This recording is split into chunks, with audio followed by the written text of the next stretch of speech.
راجہ صاحب، آپ پاکستان کے سینئر سیاستدان ہیں اور سپریم کورٹ بار کے سیکرٹری جنرل رہے ہیں۔ پاکستان کو اکنامک کرائسس کا سامنا ہے، حکومت کو کیا کرنا چاہیے کہ ایک عام آدمی، مزدور، کسان، کھیت مزدور، پٹھا مزدور، دکانوں کے آگے کام کرنے والے ملازم ہیں، چھوٹے چھوٹے کاروبار ٹھیلا لگا کے بیٹھا ہے، چھوٹے کاروباری، ان پہ اثر نہ پڑے اور قومی خزانے میں پیسہ بھی آ جائے؟ میرا خیال ہے جی کہ جو موجودہ گورنمنٹ ہے نا، یہ ایک کلیکٹیو وزڈم کی گورنمنٹ ہے۔ اس میں کوئی ایک پارٹی نہیں ہے۔ جی جی، اس میں نون لیگ ہے، پیپلز پارٹی ہے، مولانا فضل الرحمان صاحب ہے، دیگر سیاسی پارٹی ہے، اور اسٹیبلشمنٹ مراد یہ ہے کہ کلیکٹیو وزڈم کی جی جی گورنمنٹ ہے۔ یہ سب کلیکٹیو وزڈم ہمیشہ بہتر ہوتی ہے۔ اسی لیے آپ اتنی ایب نارمل سچویشن میں ہوتے ہوئے کہ جبکہ پاکستان کی ریاست پر براہ راست حملہ آور ہے بیرونی قوتیں، تو آپ اپنی اسٹیٹ کو بچا کے جا رہے ہیں۔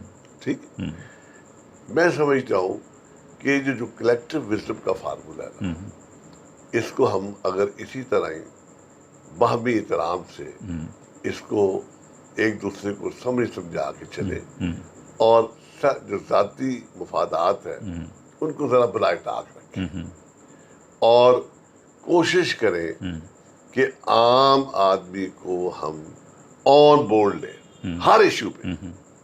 اگر آپ نے کسی کا ٹرائل کرنا ہے نا، اس کو ٹی وی پہ دکھائیں، یہ خفیہ کمروں میں ٹرائل نہ کریں، تاکہ عرب بھی سب کو پتہ چلے کہ اس نے اتنے پیسے کھائے ہیں، یہ ادھر سے کنفیشن کر رہا ہے، یہ اس کے خلاف گواہی ہے، تاکہ کوئی یہاں پر نہ شہید بنے نہ ہی جعلی قسم کا لیڈر امرچ ہو۔ جی جی، اور ہماری اسٹیبلشمنٹ کو بھی یہ رویہ بدلنا چاہیے کہ سیاسی انجینئرنگ جو ہے نا، اب ہمیں نہیں کرنی، ہمیں genuine political worker, genuine honest people, ان کو خود ڈھونڈ کر ساتھ لانا چاہیے۔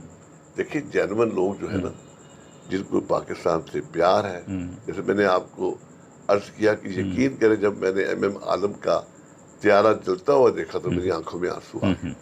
وجہ یہ ہے کہ ہم اپنے آپ کو پاکستان کے ساتھ آئیڈینٹیفائی کرتے ہیں، تو جب آئیڈینٹیفائی کریں گے تو یقیناً میاں صاحب دل میں ہوک تو آئے گی نا۔ جی جی جی، بے شک۔ اچھا، تو وہ لوگ جو اس ریاست سے، پاکستان سے جینون پیار بھی کرتے ہیں، خصوصی طور پر یہ وقت ہے کہ secular progressive democratic national forces کو آن بورڈ لیا جائے پورے پاکستان سے۔